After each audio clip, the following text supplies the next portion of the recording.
was actually kept in my house for a very long time. I'd have to email my grocery list. I wasn't allowed to go to CVS. If I walked into a coffee shop, he would have to stand outside to watch me go in and make sure I came out without speaking to anyone.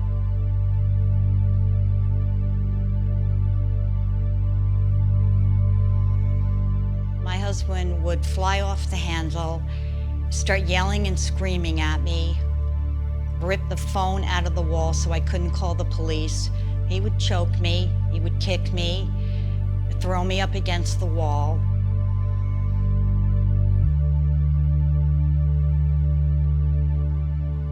He would try to alienate me from my family.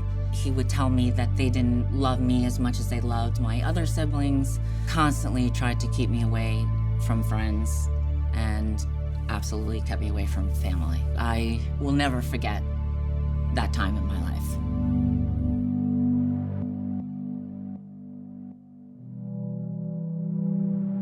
It was a risk, it was a gamble, but it obviously succeeded beyond expectations. So it's amazing. Back then, and even now, there were conservative members of the county legislature who literally ran as conservative Republicans, obviously Democrats, and it was divided 9-9. But this was never, ever, ever political. The town pulled together no matter what party they were. Yeah, they both realized that it was not a political issue, it's a social issue. And this is what's best for our town. I mean, this is what government does. This is what we should do every day. It wasn't done for personal gain. It was a moment of love in a community that recognized a problem and took action. Very remarkable that a small club like ours could plant the seeds and have it grow into a big organization. This was one of the projects that I was very, very proud to have been part of. There are many times when these things could happen and don't happen because all those ingredients don't come together in the right kind of synergy. In this case, we kind of built this from the ground up because there was nothing there but scrub oak. Things come out of nothing and emerge and become institutions. I can't believe the number of people that they probably helped over the years. And we're still doing it. Still doing it. Yeah. It's true. The metal of it is very true. It's very, very exciting that it's persisted.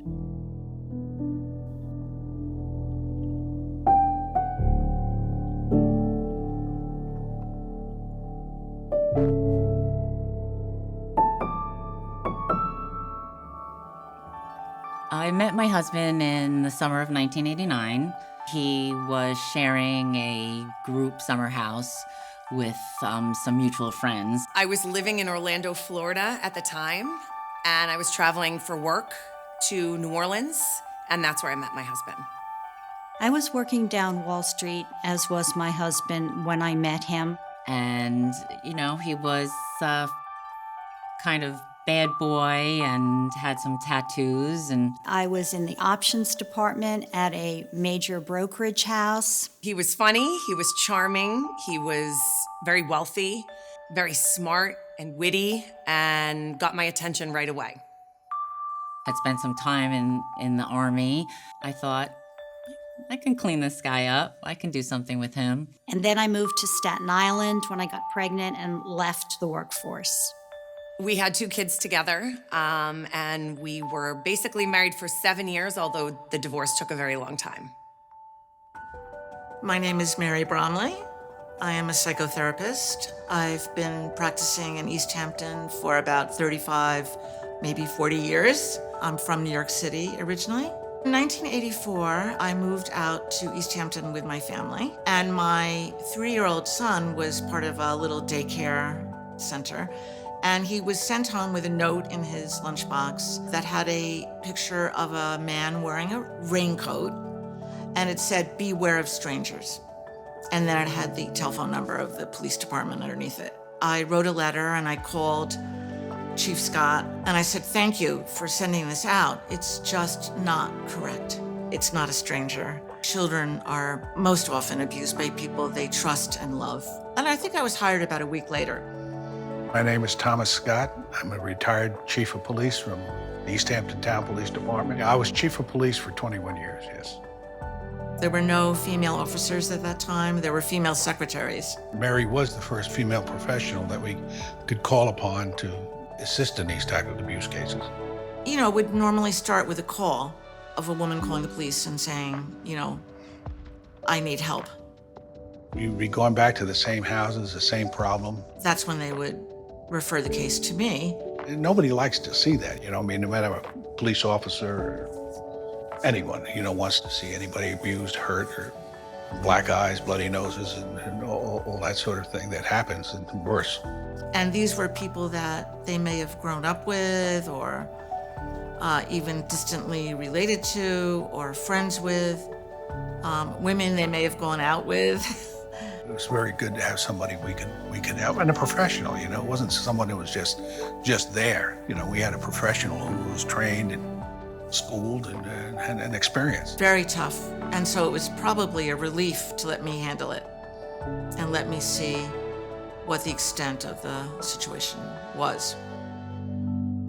Everything was fine. We were happy. He was still his charismatic, funny, happy self until my first child was born. Once my son was born is when I kind of saw the switch flip. There were certain circumstances leading into that I kind of saw red flags. But the switch flipped for him when my son was born. That was when I started to realize that I wasn't able to leave the house without even realizing it. When you're in an abusive relationship, it is insidious.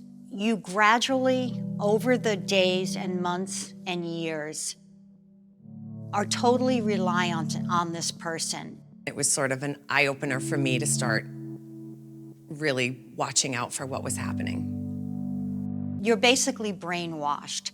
You're isolated from everybody.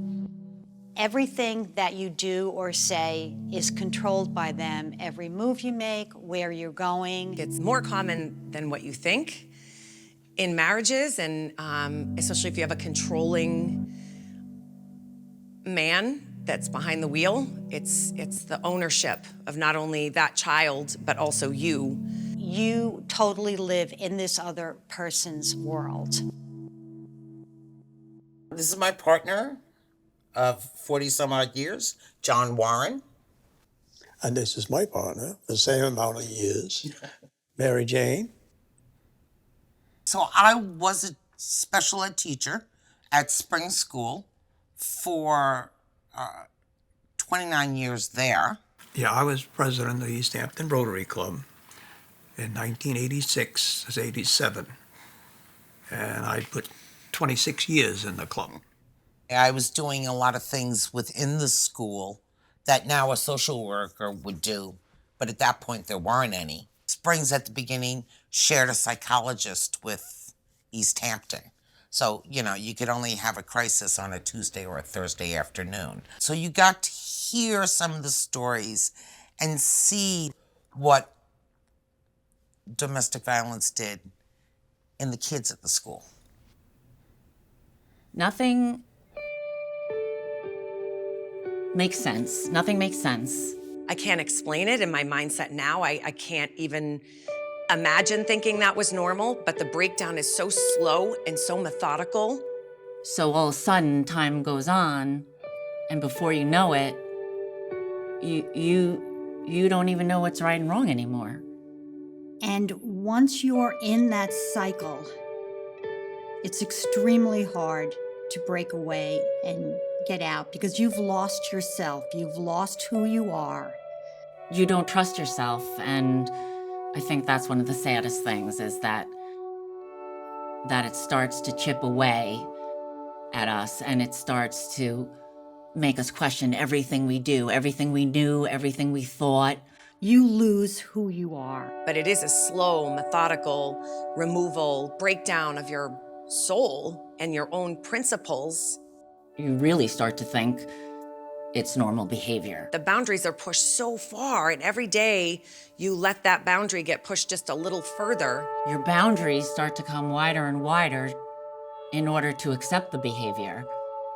Until eventually you have no boundaries and you almost stand for nothing. It's just survival at that point.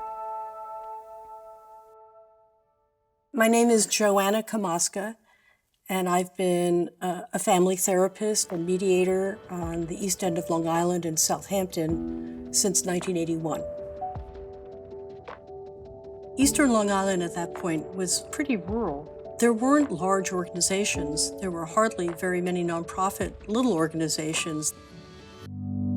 Someone came to see me as a rape victim, and her experience was outrageous, the way in which the community responded. I became more of an advocate than a therapist. I put a couple of notices in the paper, and it attracted this group to coalesce.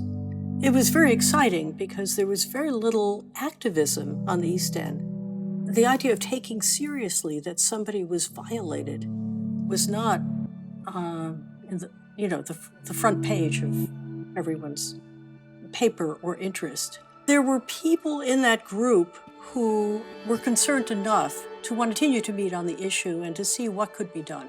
And that clustered at the same moment with Mary Bromley's being asked by the Rotary to come and talk to them about the issue of violence. The Rotary contacted Detective Robert Cooper, who was the head of the Juvenile Aid Bureau.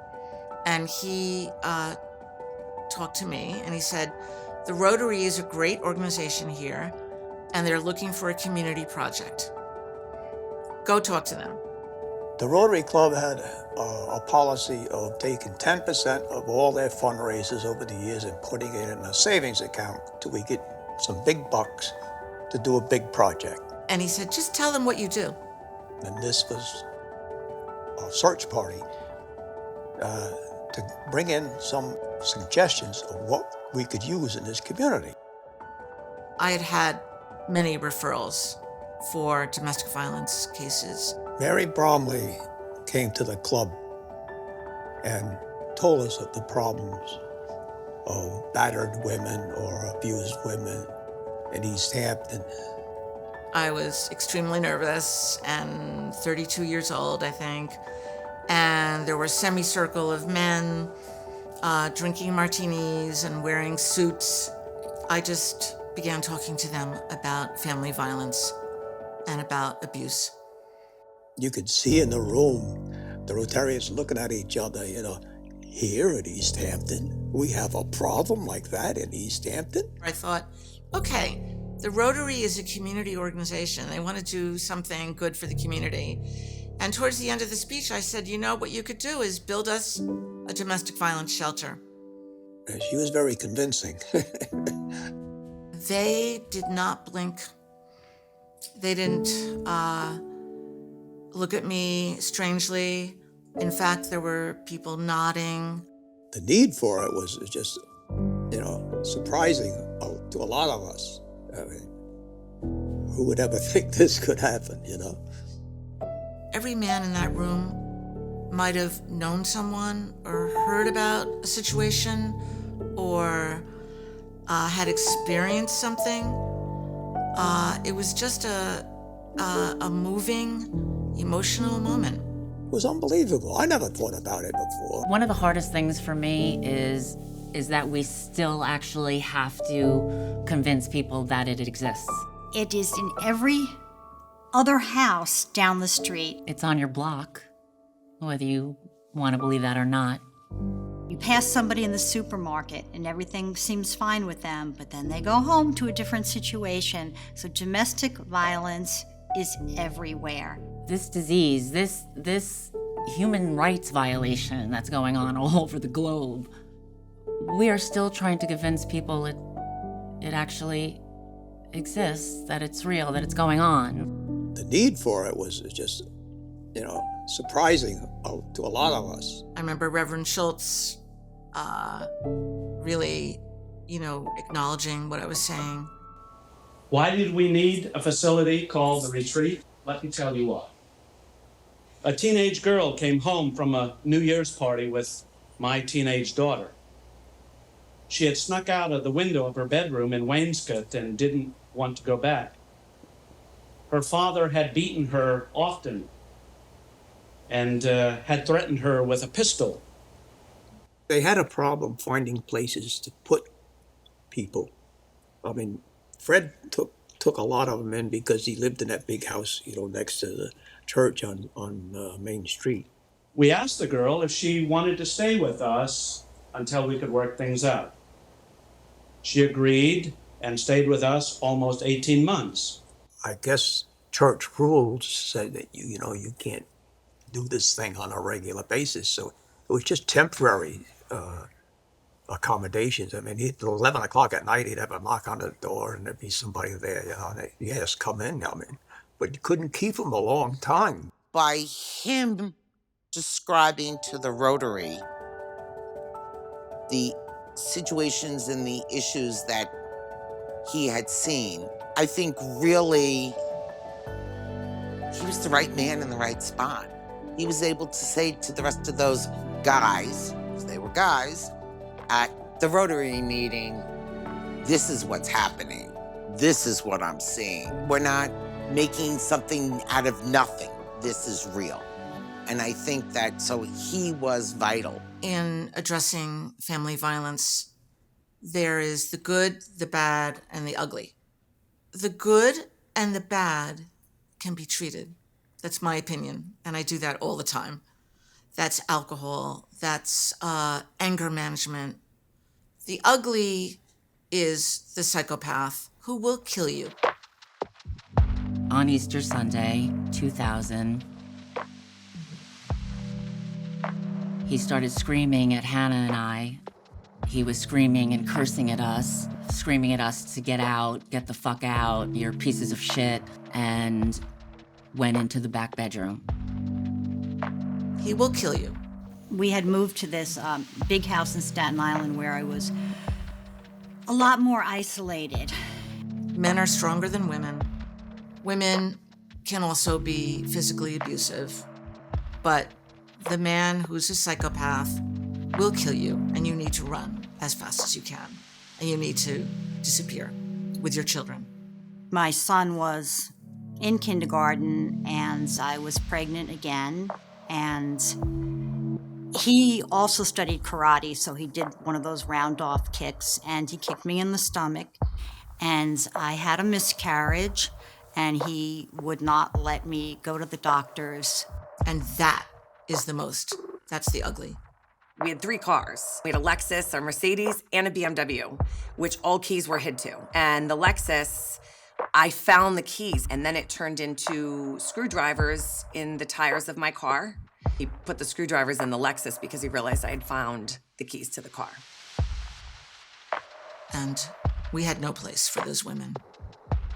So I guess sometimes it was frustrating to find some place to put these ladies. And families. They had no place to go. He came back out of the bedroom and he said, "Where's my gun?" And I thought I was so smart and had removed the gun and hid it at a friend's house, thinking I was always one step ahead. He went down in the basement and came back up, and he had a shotgun. I didn't know there was one in the basement. He actually paid someone working in the yard once that he had hired to clean leaves. He paid him $200, not to help me if I came outside. This man was scared, and he actually saw him put the screwdrivers in my tires, knocked on my door as soon as my ex-husband left the house and said, "You're in danger." And he actually changed my tires for me, and he was crying the whole time. I was peeing down my pants, and he was putting the gun together. And I said, "Are you going to shoot me?" And he said, "No." And I said, "Are you going to shoot yourself?" And he said, "I don't know what I'm going to do." He was afraid of my ex-husband. I could see that he was afraid, and he actually stated, "Please don't tell him that I did this for you because he'll kill me." I grabbed Hannah, quietly walked out the doors to not get his attention, And I just got to the car door. I was holding her in my arms, and I heard the front door shut, and I looked up, and he was standing on the stoop with the shotgun. And I thought, oh my God, he's gonna kill me holding my 3-year-old on my front lawn. I can't believe this is gonna happen. That's why you need a shelter that is locked with protection. When they come up with the idea of establishing some kind of a home or a safe house or whatever you want to call it, we were all in. Because, yeah, we do have a problem. And I can still visualize all of them and who they were. At that time, the Rotary did not accept women as members. I remember John Warren. I remember Reverend Schultz. I remember Chris Sarlo, Bruce Siska, Bill Jones. They were great men. The first effort put forward to help women in trouble did come from a men's group. It was so exciting that it was the Rotary because they're an unlikely collaborator when it comes to uncomfortable issues for society. Of course, everything had to go before the board of directors and the club. They don't take out a megaphone and want to talk about the things that make people uncomfortable. And here they were. Not only were they not women, so it wasn't so self-identified, this violence, but they also were not people on the edge looking at problems of society. The more we talked about it, the more enthused we became about it being a project that we could do and that was needed. They were bedrock and the community was behind them, but that's why I'm saying it was a perfect moment. They said, form a board. We like this. We're gonna go forward. They had to form an official board of directors. And you was on that too, right? Yeah. Yes. That's when they started doing all the paperwork. So that they could accept that money from Rotary. We've got to get this credential in order to be an organization that collects money. It's one thing that the community might want to give you money, but if it's not tax deductible, it's not going to last for long. Joanna got us incorporated. The paperwork itself actually constructs you. I became the vice president. Who is your board? What are their names? What are their functions? Which function are you serving? I was the one that sent postcards to everybody around the table. There was no emails. This is when the next meeting is.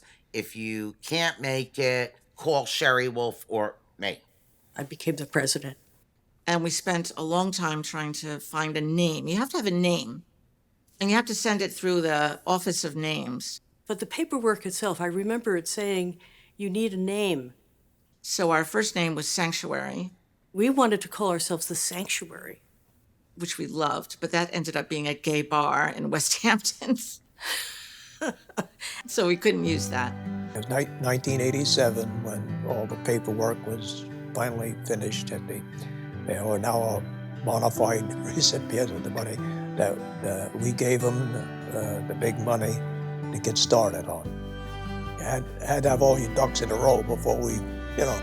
I'm not sure we realized what we were going to have to do to make the agency go forward. And so you know who this is. This is the check. Fred Schultz is in the background, and that's you handing the check to Joanna Kamaska, who was on the initial board, and Lorraine Zingoni. That's what this is. This is probably in the store. I think so, yes.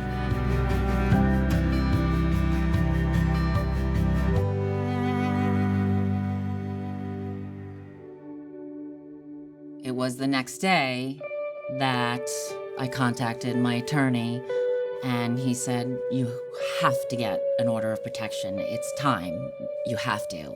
We had many more altercations. My neighbors had called the police because I was begging for $7 for Tylenol on my back deck. Police came, and there's nothing they could do because I protected him again. And I said, you're crazy, because if you think he's angry now, He's really gonna be angry. I can't do that. And he said, you have to do it. You have to. So I was given the number to the retreat by that officer. I finally called the number that that officer had given me just to see what it was, because I felt like I needed help. And they said, this is a domestic violence shelter. And I was like, oh, no. I don't need that service. That's not what this is. This isn't domestic violence. And the woman on the phone said, just talk to me and tell me what happened. How did you get this phone number?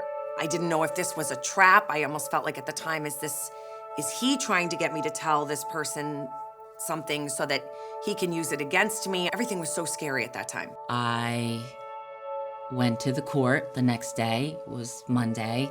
I hadn't showered in probably a few days. I hadn't slept in a few days. So you're in this situation where it's you and it's him, and you're exhausted, and he's wearing Armani suits and Gucci shoes and driving this Mercedes, and he's all well put together, and you're this exhausted breastfeeding mom that you're just, it's so hard to sort of like figure out what's actually going on here. It's a very scary time for a woman to be very unsure of actions that are actually happening to her at the time. I got to the courthouse, which I had never been to before, and walked into the big waiting room in family court. There was another incident that made me call them again, and they said, we think you're in danger. Your ex-husband actually called us. That's how I knew that he was checking the phone bill or seeing who I was calling. And he threatened us on the answering machine and said that if I talked to you again, that he will fucking kill me. I still don't think I'm in an abusive relationship. I still don't think I need shelter services. I still don't think I need domestic violence counseling. Of course, my first thought was, I don't belong here.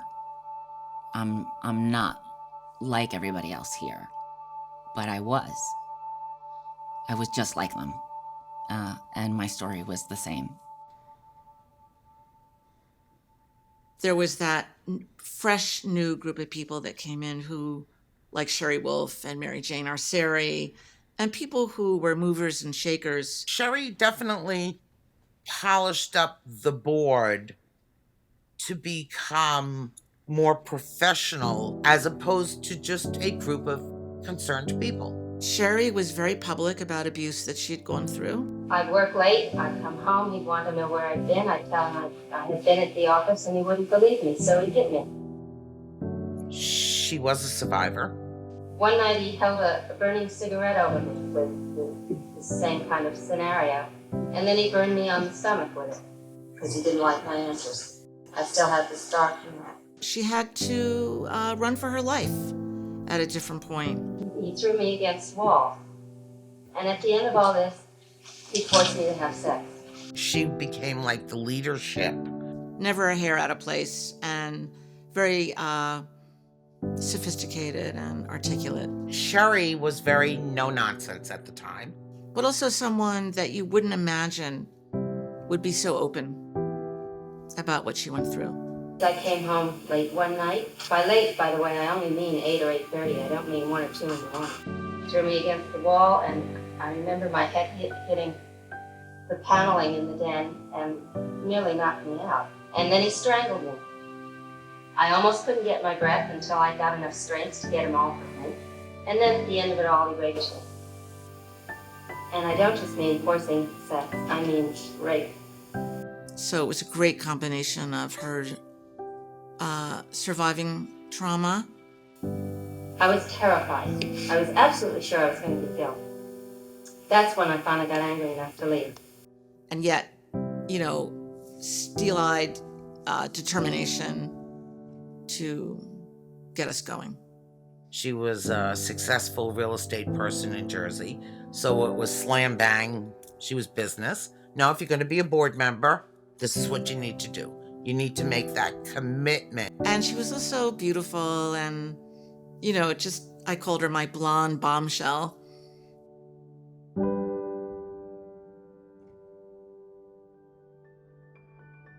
He wanted to cripple me. He wanted to take away any of human needs that I could possibly have, but in turn was hurting his children and not realizing that. He left us in a house with no heat, with no gas, with no cars. The repo guy that came to repo my car knocked on the door at 2 o'clock in the morning, also was crying and said, "There's a car seat in the back." And I said, "I'm going through a divorce." And he said, "I figured," he said, "I have to take the car." He said, "If there was anything I could do not to take the car, I wouldn't." And he said, "But I have to." And he said, "I see this is your third repo." And I said, "There's nothing I can do. I just have to one by one watch everything sort of go away. I don't have family here." And it was one by one, things that you need to survive were now being stripped from me, all while I was in Supreme Court, which still to this day blows my mind.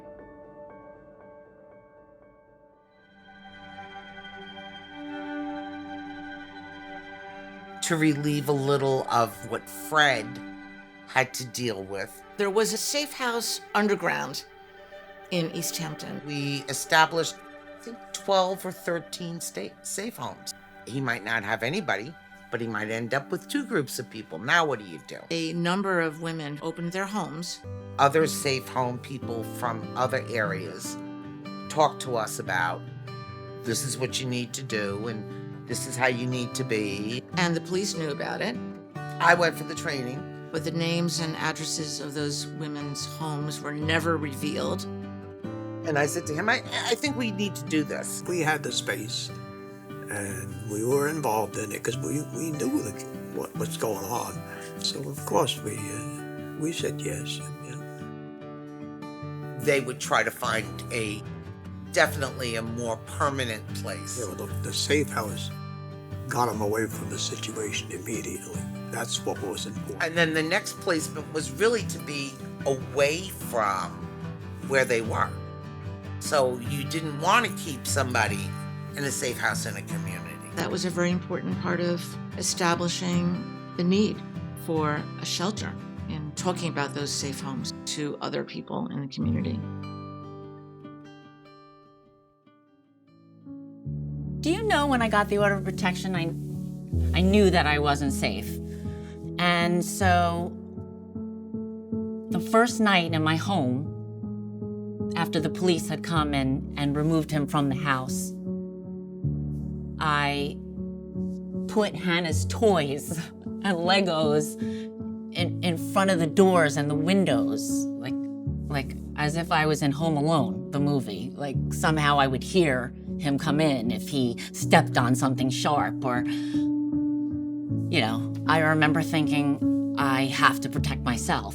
Like no one can really help me. A lot of women will not leave because they're afraid to leave.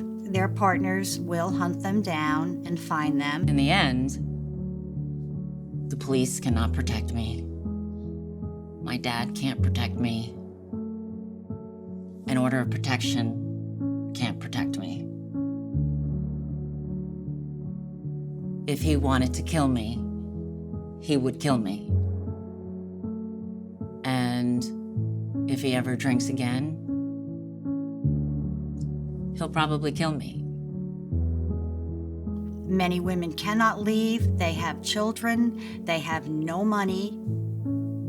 We can't leave because we're not allowed to leave. We can't leave because who's going to protect us? We can't leave because who's going to believe us? So it's extremely difficult to leave. We can't leave because we're just so scared. We're scared to leave.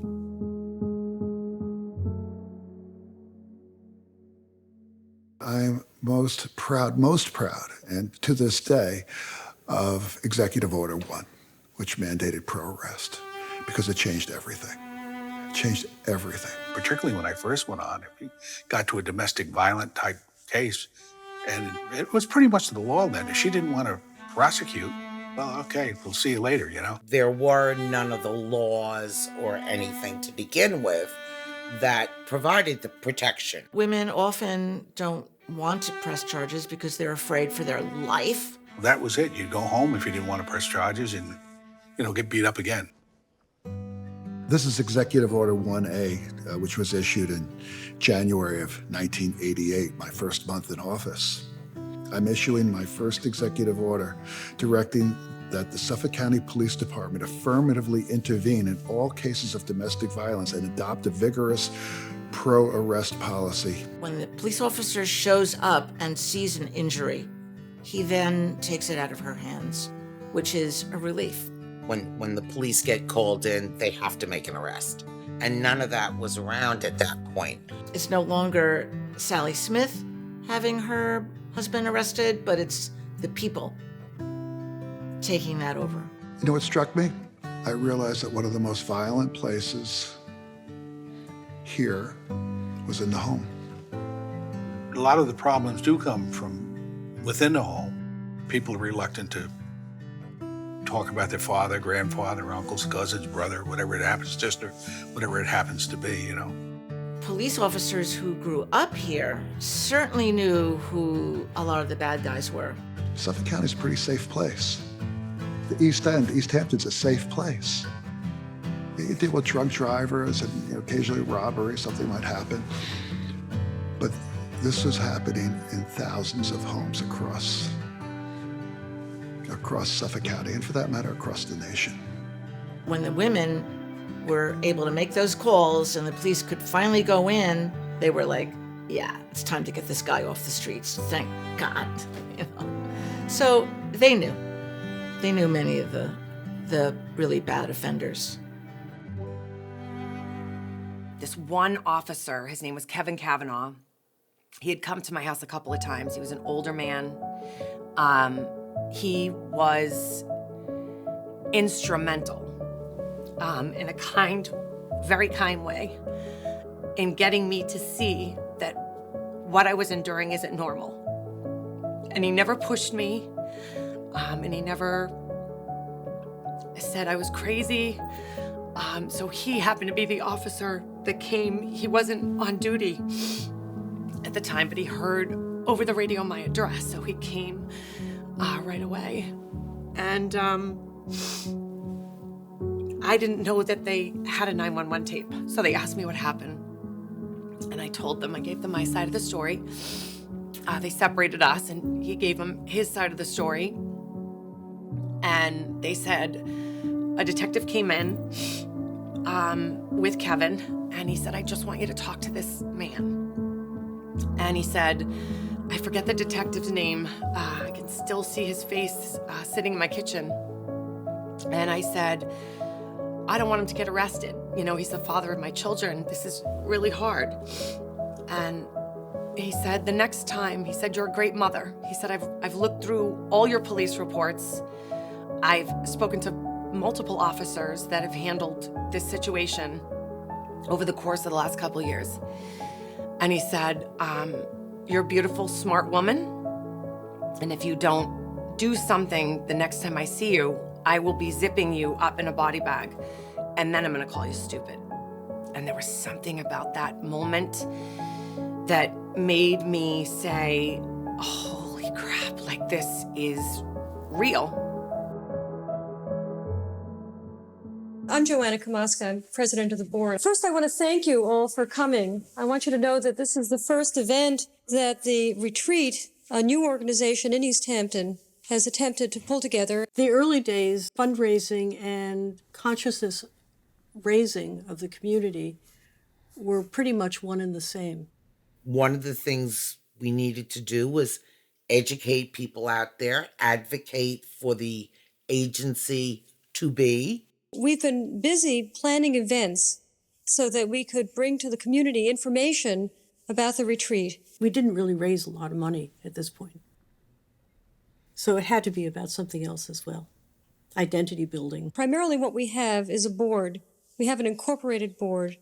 We're nonprofit. We're in a position to accept funds as of about a month and a half ago. We weren't dealing with, at this moment, totally famous people who would be the attractor.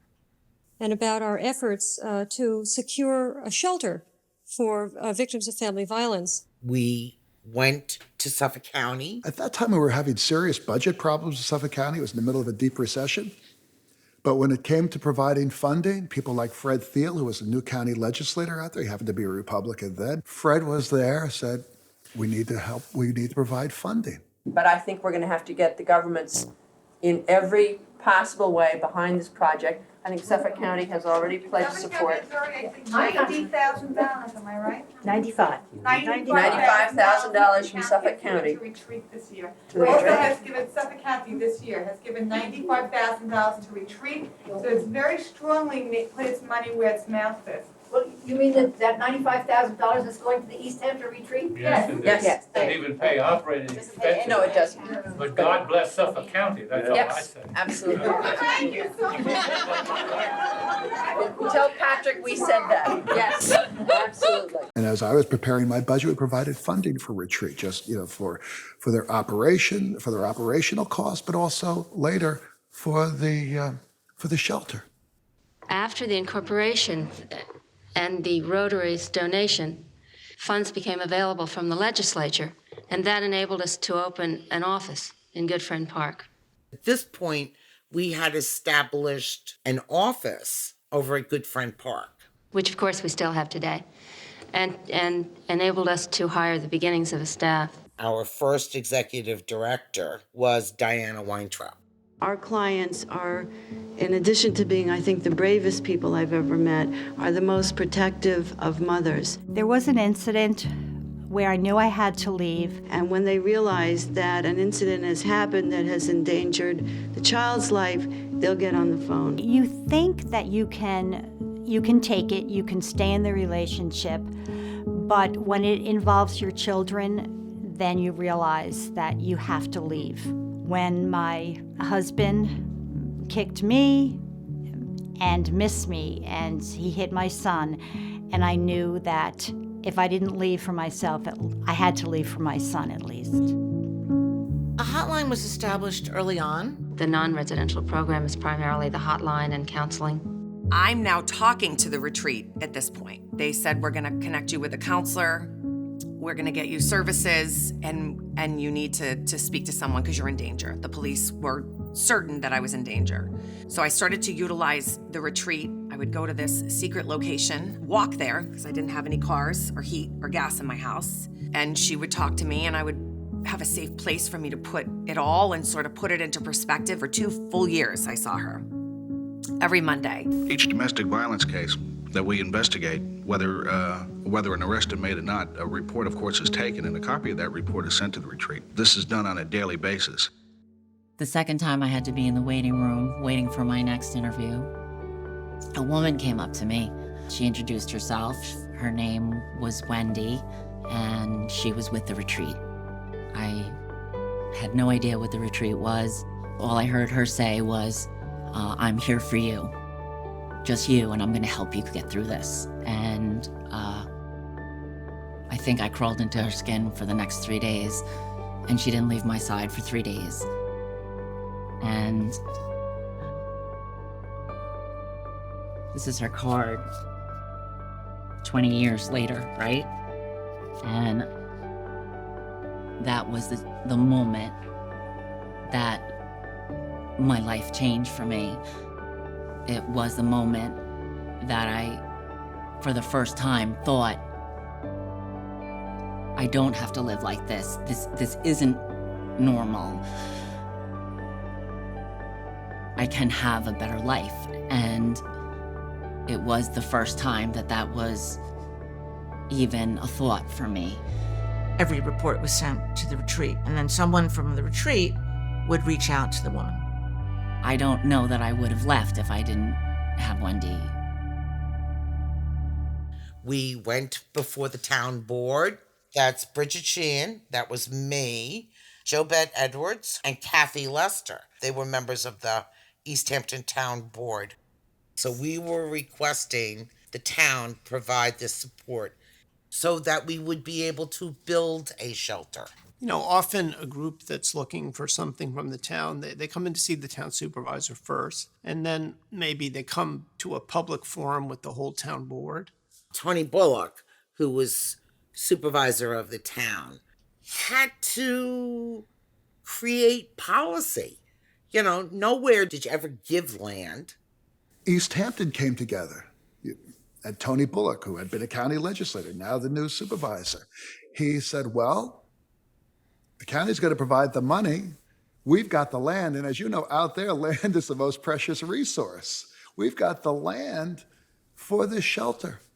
I think it's very unusual. I know it's very unusual because I don't think anyone's done this, but for us to, go ahead and donate the land, build the building. Belong to the town. How can you just give that land to some nonprofit or to anything? Most governments don't engage in that kind of project. Pretty strict rules. They do skateboard parks, they do launching ramps, they do comfort stations at the beach, and they build highway barns and landfills and all kinds of public purposes. But I felt this was a very pressing need, and this was a legitimate public purpose. Somebody did a lot of work there. Yeah. There were a number of people who kept saying, you can't do that. And I kept saying, well, we're doing it anyway. So, sue me or put me in jail or something. But there was no one was going to try to stop us from this. This was never questioned. If I was building a hookah lounge, I could see them saying, hey, you can't do that. The town donated the land for the retreat. You just do it. I mean, we had the need, we had the land, we had the bond authority, and we had a wonderful group of women mostly who wanted to see this happen. But even when you have the funding and everybody says, we're going to do this, making it happen, and making it happen relatively quickly for government was a miracle. Once we got out of court and we were going to get into our cars, Wendy said, are you okay? Do you want me to walk you to your car? I said, I'm okay. I can do this. And sure enough, my ex-husband had followed me to my car. And he was so sorry and hoped that we would be able to move on from this. And couldn't I just drop the order of protection? And he was so sorry and loved me so much. It would have been so easy to say, okay, to say, I'll give it one more shot. That was a moment that I could have said, okay, I proved my point, or I can't do this, and I can't make this journey alone. And I kind of stood there for a few seconds, and then I saw Wendy turn around and drive by, and she looked at me and I looked at her, and she mouthed, are you okay? And I said, yes. And I looked at him and I got in my car and I drove away.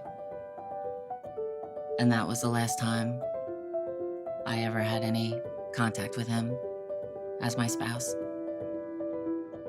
That was the moment, right? You have a 50-50 shot and somebody walks into your life and changes that for you in one moment, give you back your life.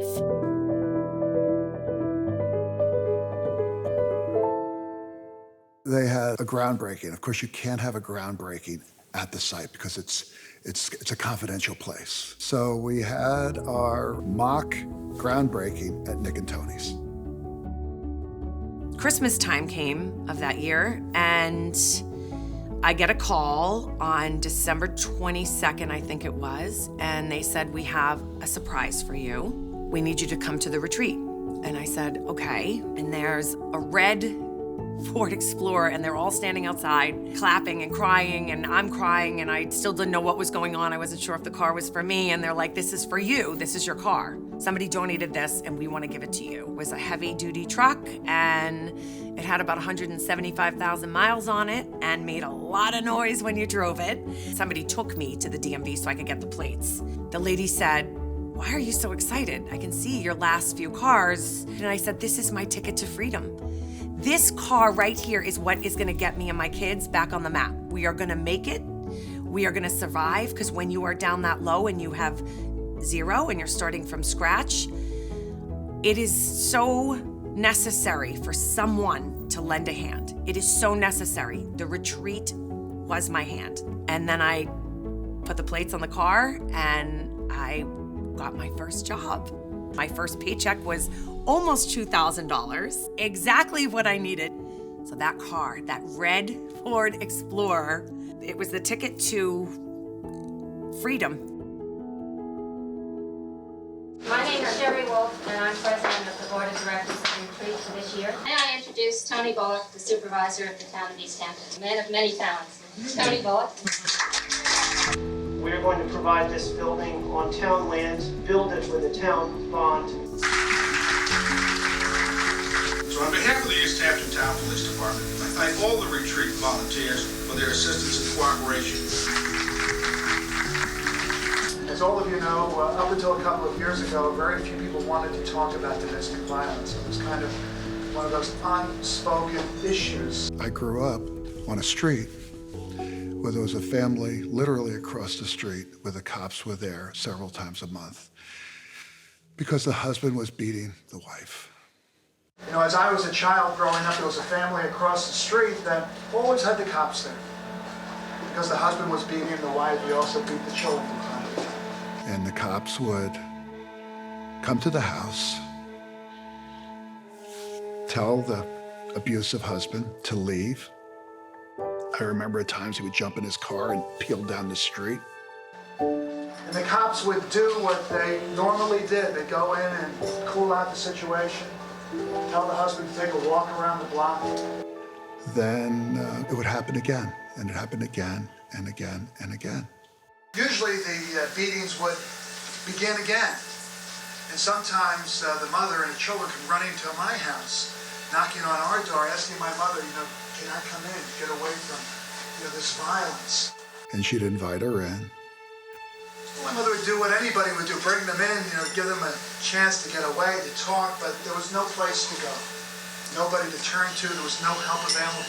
One day I get a letter, and it was from a woman who's a nurse, and she was from the town that I grew up in, West Babylon. One woman wrote to me and said that I think it's about time that you're doing it. I'm writing to you because I very much appreciate you taking the initiative to have the police take action against my very abusive husband. A year ago, I left my family. With just the clothes on my back, I finally got away from this husband that was beating me time and time again. And at the end, she said, I think you know my husband.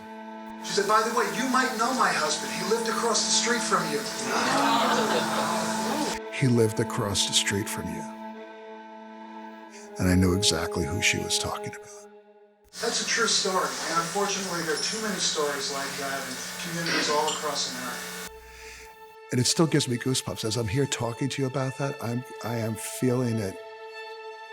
I'm feeling it very viscerally. I wish we weren't announcing the need for a safe haven for women out on the East End. But it's good to know that there will be one here. They'll have some place to turn to if they go and knock on somebody's door looking for help. Thank you very much. When you get elected, you think to yourself, I really want to make a difference. And, as county executive, you're the one that gets all the attention, and town supervisors too. But it's the real work that's done by the retreat and all of their volunteers and their professional staff that are making a difference. They're saving lives, they're saving families. They are breaking the cycle, the generational cycle of violence. And I think back to those days where that just didn't exist and everybody was alone. They're not alone anymore.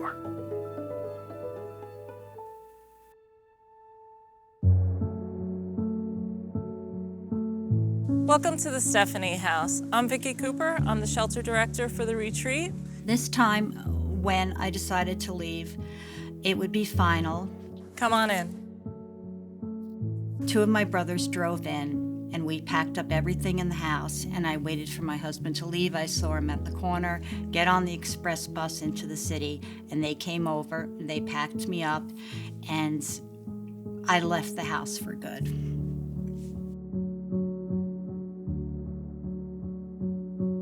got to the shelter, I stayed in the car. They had to come out and get me. I was so afraid to go in. When the families first arrive, usually they're very nervous, scared, tense. When I went in, I was a mess. I was 95 pounds. I was a basket case. And you can feel the shift, especially in the children. They start to relax, laugh, have a good time, eat, and feel really at home and comfortable in our space. But when I got there, I was so happy to be there. I felt safe for the first time in many years. The feeling of warmth and laughter and the children relaxing and everybody feeling a sense of normalcy, it really fills the hearts of all the staff here. It's really what we're hoping for, is that they feel welcome and safe and at home. I was in the shelter for 3.5 months. I can show you one of the clients' rooms. We just got it ready for a family coming in. This is a typical room. Each family gets a welcome bag, new toiletries, towels, fresh sheets, fresh blankets, toys, and books. The retreat also has so many services, and I took advantage of all of them. This is our computer lab. This is where the clients come and they search for jobs and they search for employment and they search for housing.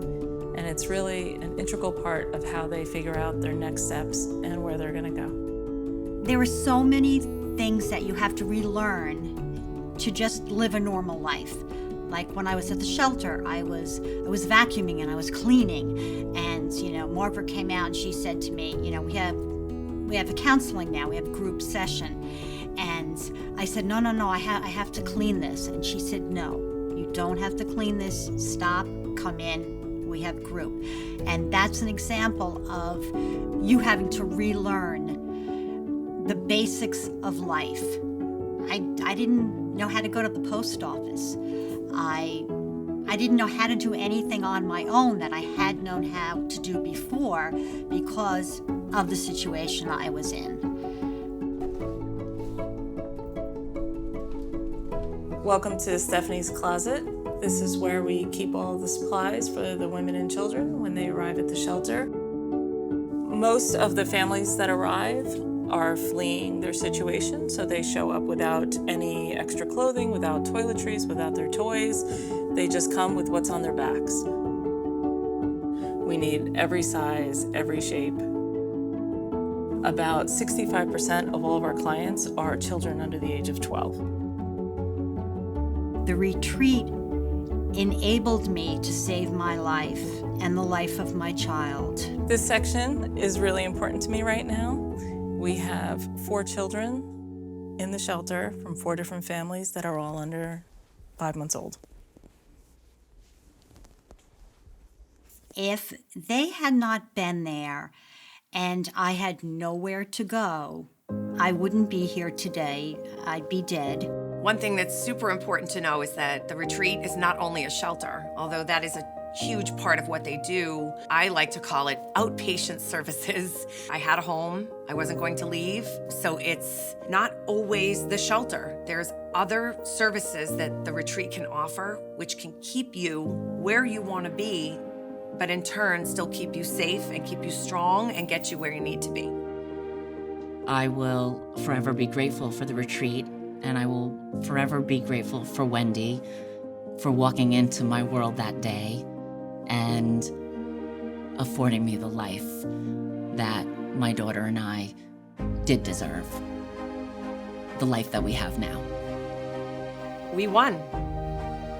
I got sole custody of my children, and they are emotionally stable, they are emotionally sound, they're happy, and they're healthy, and we're on the other side.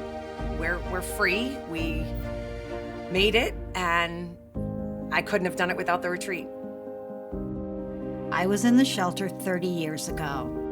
The shelter itself, the building, the shelter, the secrecy, is not the victory.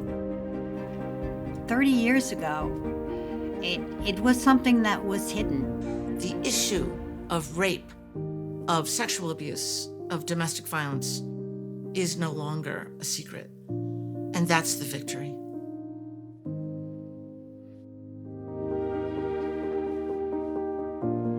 I was one of the first clients at the retreat shelter in 1992. 8 years later, in 2000, the retreat saved my life. In 2009, the retreat saved my life. Because of the retreat, my daughter and I have our lives back. Because of the retreat, my children and I had hope, and they restored my peace. Thank you for supporting the retreat.